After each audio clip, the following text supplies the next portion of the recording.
মৰমৰ ছাত্ৰ-ছাত্ৰীসকল, আজি মই তোমালোকক সেউজ বিপ্লৱৰ বিষয়ে কিছু ক'বলৈ আহিছোঁ। সেউজ বিপ্লৱ বুলিলে কি বুজা, সেউজ বিপ্লৱৰ ইতিবাচক আৰু নেতিবাচক ফলাফলসমূহ কেনেকুৱা, অতি চমুকৈ আলোচনা কৰিম। ভাৰতবৰ্ষত 1960ৰ দশকৰ সময়ছোৱাত এক মহা সংকটে দেখা দিছিল আৰু সেই মহা সংকট আছিল খাদ্যৰ সংকট।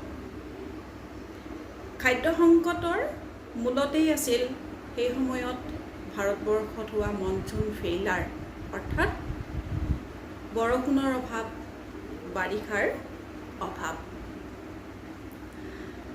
যাৰ ফলতে ভাৰতে খাদ্য নাটনিৰ সন্মুখীন হ'বলগীয়া হৈছিল। অৰ্থাৎ আমি সেই সময়ত ভাৰতবৰ্ষত দুৰ্ভিক্ষময় এক পৰিস্থিতিৰ উদ্ভৱ হোৱা বুলিও ক'ব পাৰোঁ। সেই সময়তে আমেৰিকা যুক্তৰাষ্ট্ৰই ভাৰতবৰ্ষত যথেষ্ট সহায় কৰিছিল। কিন্তু এটা কথা মনত ৰাখিব লাগিব যে আমেৰিকাই ভাৰতবৰ্ষক সহায় কৰিছিল ঠিকেই, কিন্তু ৰাজনৈতিকভাৱে ভাৰতবৰ্ষৰ আভ্যন্তৰীণ ক্ষেত্ৰখনত হস্তক্ষেপ কৰিবলৈ ধৰিছিল। সেয়ে ভাৰতে এনে সংকটময় পৰিস্থিতিৰ পৰা নিজকে ৰক্ষা কৰিবৰ বাবে পৰনিৰ্ভৰশীলতাক বাদ দি আত্মনিৰ্ভৰশীলতাক অৱলম্বন কৰিছিল। অৰ্থাৎ আত্মনিৰ্ভৰশীলতাইহে কামত আহিব তাকে বুজি উঠিছিল। আৰু এই উদ্দেশ্য আগত ৰাখিয়ে ভাৰতবৰ্ষত যি পুৰণিকলীয়া, সাতাম পুৰুষীয়া, অনুন্নত কৃষি ব্যৱস্থা প্ৰচলিত হৈ আছিল, সেই সকলোবিলাক ব্যৱস্থাক বিজ্ঞানসন্মত, আধুনিক প্ৰযুক্তিবিদ্যা সম্পন্ন কৰি তুলিবলৈ ভাৰতবৰ্ষই উঠি পৰি লাগিছিল। আৰু 1960 দশকৰ প্ৰায় মধ্যভাগৰ পৰাই ভাৰতে কৃষি খণ্ডত আমূল পৰিৱৰ্তন আনিবলৈ চেষ্টা কৰিছিল। সেয়েহে ভাৰত চৰকাৰে কৃষিখণ্ডত উন্নতমানৰ বীজ, ৰাসায়নিক সাৰ, কীটনাশক দ্ৰব্য আদিৰ প্ৰয়োগৰ বাবে দিহা দিছিল। তাৰ উপৰিও ভাৰত চৰকাৰে জলসিঞ্চনৰ ব্যৱস্থা কৰিছিল, ৰাজসাহায্যৰ দিয়াৰো ব্যৱস্থা কৰিছিল, যাতে কৃষিখণ্ড আমি বিকাশ কৰিব পাৰোঁ আৰু খাদ্যৰ যাতে নাটনি আৰু ভৱিষ্যতে নহয়। ভাৰতবৰ্ষত উদ্ভৱ হোৱা এনে ঘটনাসমূহ বা ব্যৱস্থাসমূহকে আমি একেবাৰে চমু অৰ্থত সেউজ বিপ্লৱ বুলি জানো বা সেউজ বিপ্লৱ বুলি ক'ব পাৰি। এই সেউজ বিপ্লৱৰ কিন্তু ইতিবাচক আৰু নেতিবাচক ফলাফল আছে। সেউজ বিপ্লৱৰ ইতিবাচক ফলাফলসমূহে আমি প্ৰথমে আলোচনা কৰোঁ যে ইতিবাচক ফলাফলসমূহৰ ভিতৰত প্ৰথমেই আমি ক'ব লাগিব যে সেউজ বিপ্লৱৰ ফলত ভাৰতবৰ্ষত বিশেষকৈ দুটা প্ৰধান শস্যৰ উৎপাদন বৃদ্ধি পাবলৈ ধৰিলে। সেইটো হৈছে এটা ঘেঁহু আৰু আনটো হৈছে ধান।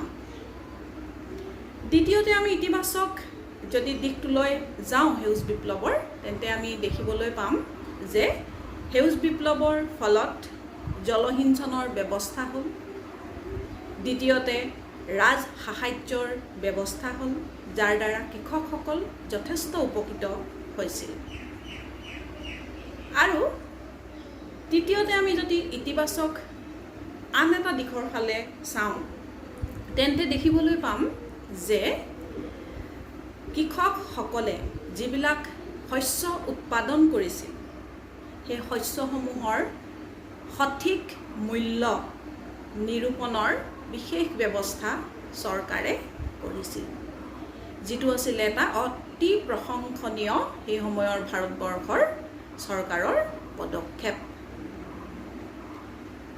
ইয়াৰ পিছতে আমি ইতিবাচক আৰু এটা দিশলৈ চাবলৈ গ'লে দেখিম যে 1968-70 এই সময়ছোৱাত ভাৰত চৰকাৰে আনুষ্ঠানিক সাহায্য যিটো বিত্তৰ ক্ষেত্ৰত দুগুণলৈ বৃদ্ধি কৰি দিছিল।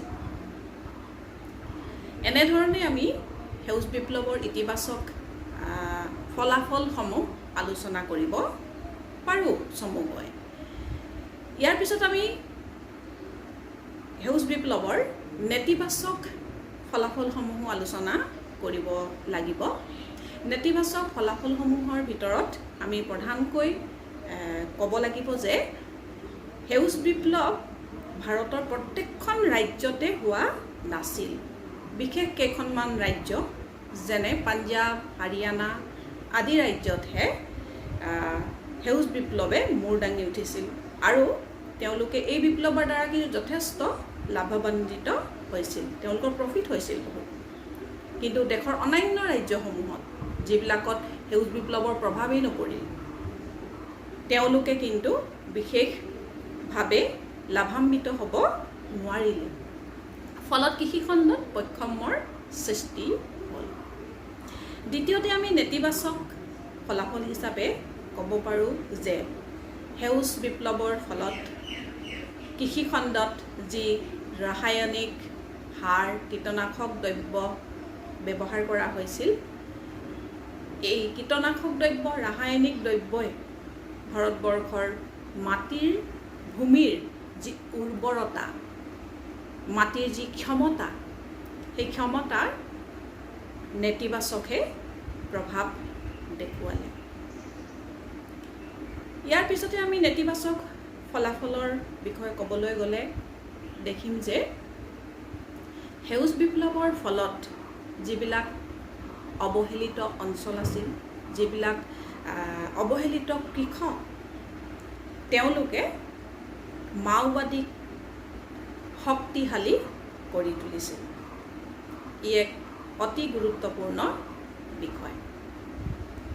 ইয়াৰ পিছতে আমি নেতিবাচক ফলাফল হিচাপে ক'ব পাৰোঁ যে সেউজ বিপ্লৱৰ ফলত এটা কৃষক শ্ৰেণীৰ উত্থান হৈছিল, যিটোৱে ৰাজনৈতিকভাৱেও শক্তিশালী হৈ পৰিছিল। ফলস্বৰূপে তেওঁলোকে ৰাজ সাহায্যসমূহ হস্তগত কৰিবলৈ সুবিধা পাইছিল।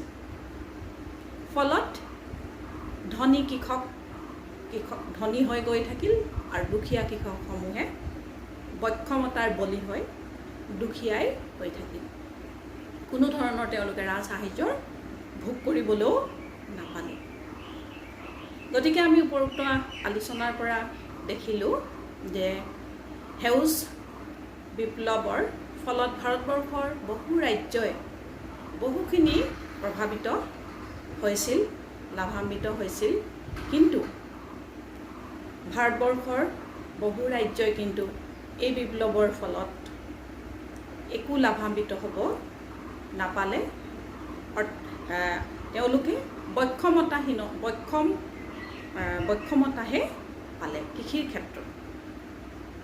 যি কি নহওক, কৃষি বিপ্লৱে ভাৰতবৰ্ষত এক জাগৰণৰ সৃষ্টি কৰিলে, এক মহা পৰিৱৰ্তনৰ সৃষ্টি কৰিলে, য'ত আধুনিক প্ৰযুক্তিবিদ্যাই, বিজ্ঞানসন্মত কৃষি ব্যৱস্থাই ভাৰতবৰ্ষক উন্নতিৰ পথ দেখুৱালে আৰু ভৱিষ্যতেও এনেধৰণৰ বিজ্ঞানসন্মত আৰু আধুনিক প্ৰযুক্তিবিদ্যাই কৃষিখণ্ডক অধিক উন্নত কৰিবলৈ আগবাঢ়ি গৈ আছে।